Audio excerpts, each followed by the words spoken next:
सिंधु जल संधि यानी इंडस वाटर ट्रीटी को सस्पेंड करने से भारत को जम्मू कश्मीर में किशनगंगा, रतले और पाकल दुल जैसे अपने हाइड्रो इलेक्ट्रिक प्रोजेक्ट को तेजी से आगे बढ़ाने और उनका फायदा उठाने का मौका मिलेगा। और वो उनका इस्तेमाल न सिर्फ ऊर्जा पहल के लिए बल्कि सामरिक दबाव के लिए भी कर सकेगा। पाकिस्तान बिल्कुल घबराया हुआ है, परेशान है। पाकिस्तान सरकार ने इस कदम को युद्ध की कार्रवाई यानी एक्ट ऑफ वॉर करार दिया है, जबकि पीपीपी नेता बिलावल भुट्टो ने धमकी दी है कि सिंधु में या तो हमारा पानी बहेगा या उनका यानी भारत का खून बहेगा। टॉप सरकारी सूत्रों का कहना है कि भारत के इस कदम का मनोवैज्ञानिक असर पहले से ही दिखने लगा है, क्योंकि पाकिस्तान का राजनीतिक वर्ग अब अपनी जनता के दबाव में है। क्योंकि भारत की ओर से पश्चिमी नदियों के वाटर फ्लो को कंट्रोल किए जाने से या रेगुलेट किए जाने से उस पर असर पड़ सकता है। शुरुआत के लिए भारत को किशनगंगा, रतले और पाकल दुल हाइड्रो पावर प्रोजेक्ट पर बातचीत फोरम पर पाकिस्तान की आपत्तियों को लेकर कोई चिंता करने की जरूरत ही नहीं है।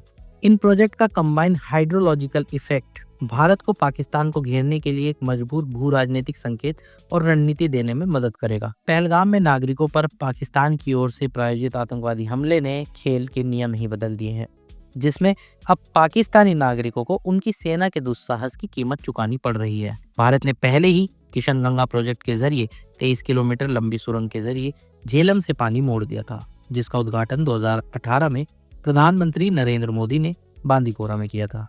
उसी दिन मोदी ने पाकल दुल पावर प्रोजेक्ट की आधारशिला रखी, जो जम्मू कश्मीर में 1000 मेगावाट क्षमता का सबसे बड़ा हाइड्रो पावर प्रोजेक्ट और जम्मू कश्मीर का पहला स्टोरेज प्रोजेक्ट है। 167 मीटर की ऊंचाई पर स्थित पाकल दुल भारत को पानी के इस्तेमाल के साथ साथ वास्तविक नियंत्रण करने में भी मददगार साबित होगा। ये 2026 के मध्य तक बनकर तैयार हो जाएगा। पाकिस्तान के लिए दूसरी बड़ी परेशानी जम्मू कश्मीर में 850 मेगावाट की रतले हाइड्रो इलेक्ट्रिक परियोजना है। खासकर पिछले साल जब किश्तवाड़ जिले के द्राब शल्ला में डाइवर्जन सुरंगों के जरिए से चिनाब नदी के बहाव को मोड़कर एक बड़ी उपलब्धि हासिल की गई थी।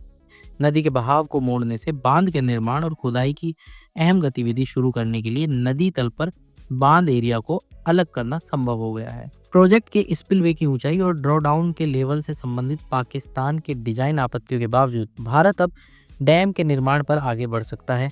मोदी सरकार ने 2021 में 5282 करोड़ रुपए की लागत से रतले प्रोजेक्ट को मंजूरी दी थी। पिछली बार भारत और पाकिस्तान की टीम सालाना सिंधु जल संधि वार्ता के लिए जून में मिले थे, जब एक पाकिस्तानी प्रतिनिधिमंडल भारत आया था और अलग अलग बांध के स्थलों को देखने के लिए किश्तवाड़ गया था। पाकिस्तान ने भारत की ओर से किशनगंगा, रतले और पाकल दुल हाइड्रो इलेक्ट्रिक प्रोजेक्ट पर आपत्ति जताते हुए कहा कि संधि के प्रावधानों का उल्लंघन है। लेकिन 1960 में तत्कालीन प्रधानमंत्री जवाहरलाल नेहरू और पाकिस्तान के पूर्व राष्ट्रपति अयूब खान के बीच साइन की गई ये सिंधु जल संधि, जिस पर वर्ल्ड बैंक भी एक पक्ष है, अब इतिहास बन चुकी है।